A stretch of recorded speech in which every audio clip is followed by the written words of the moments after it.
Russia. Pinamukha naman ng German ambassador to the Philippines na obob tong mga Chinese. Anong pinagsasabi ng China na ang West Philippine Sea ay Chinese territory? Ni isa raw batas, wala daw makakapagsabi na sa China yan. Suportado nga ng Germany ang Pilipinas sa paggiit ng karapatan nito sa West Philippine Sea. Ayun ang kagandahan dyan ng mga utol. Kasi ang dami talagang, totoo naman na yung claim na yun atin. Yung claim ng China ay walang basihan. Talaga sila lang. Pero halos lahat na ng bansa sa United Nations ay nagsasabi.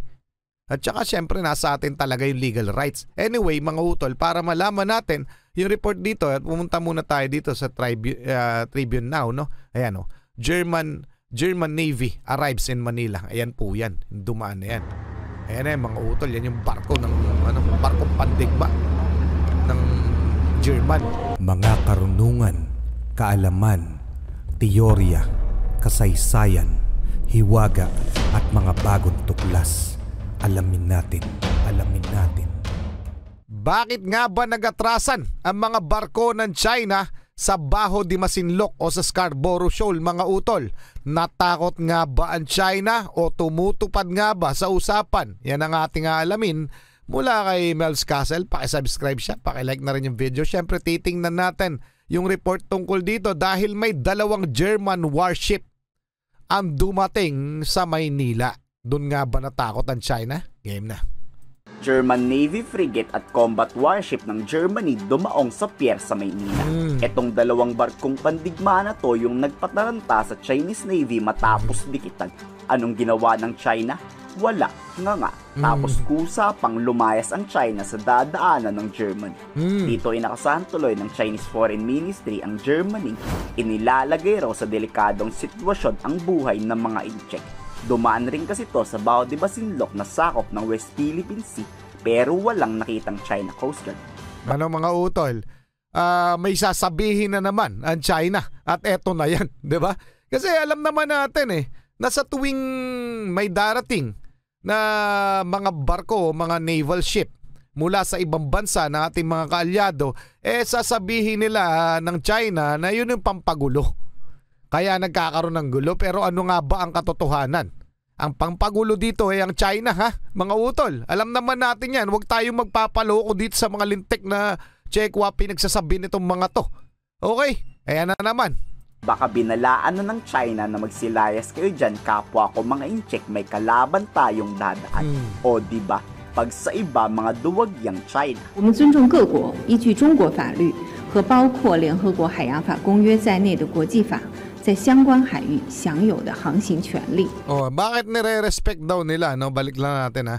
We respect countries' right to navigation in relevant waters in accordance with China's laws in international law including UNCLOS. So sabi nila, nire-respeto nila yung international law na itinalaga ng UNCLOS, no?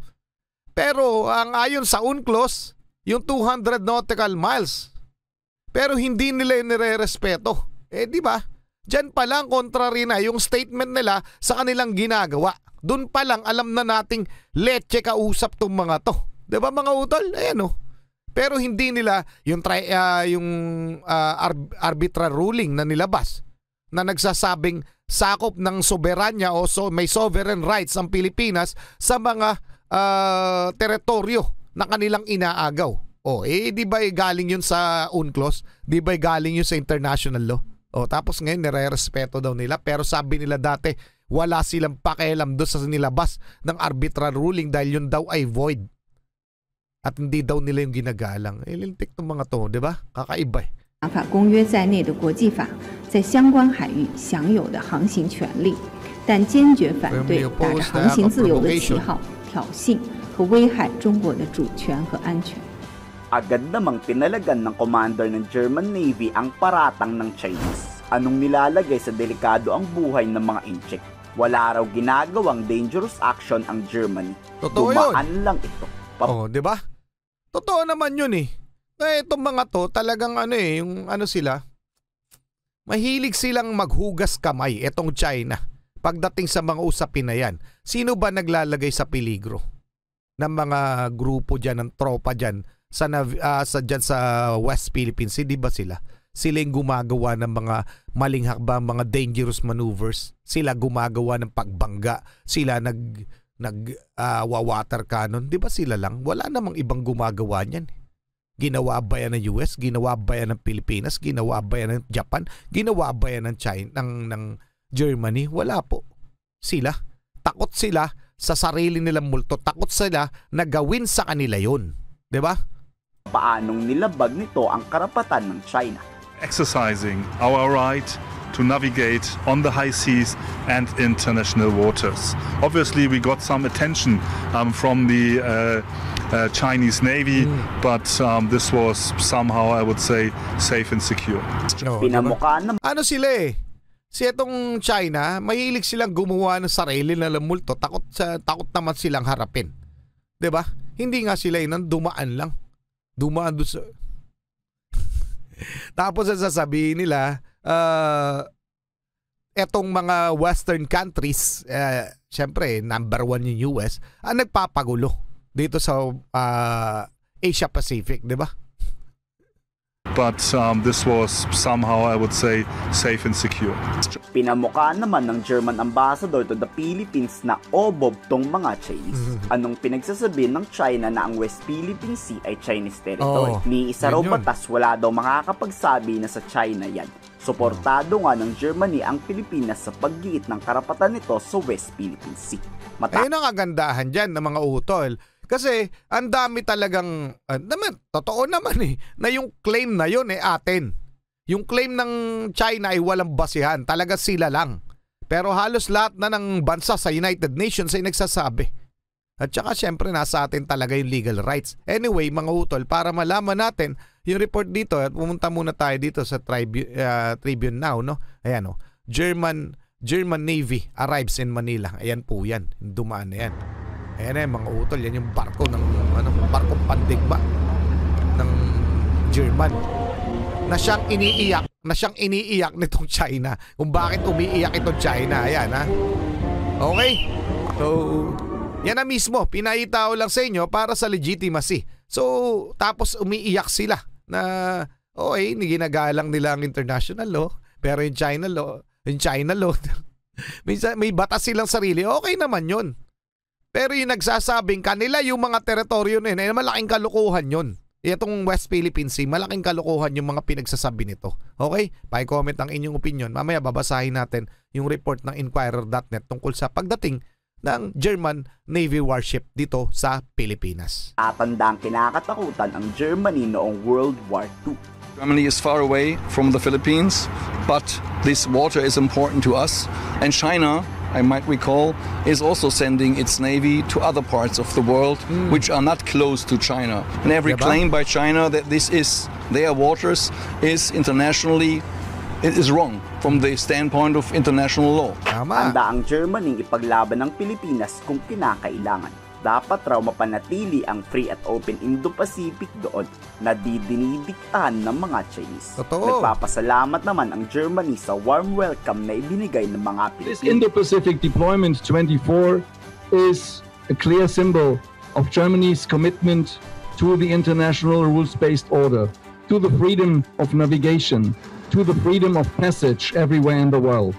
This is why these ships, both of them, are here, and why this visit is so important.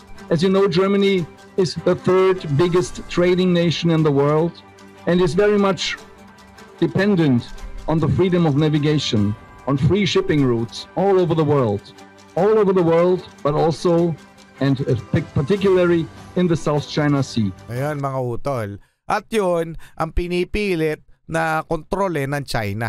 Yung ruta, yung trade route dyan sa South China Sea.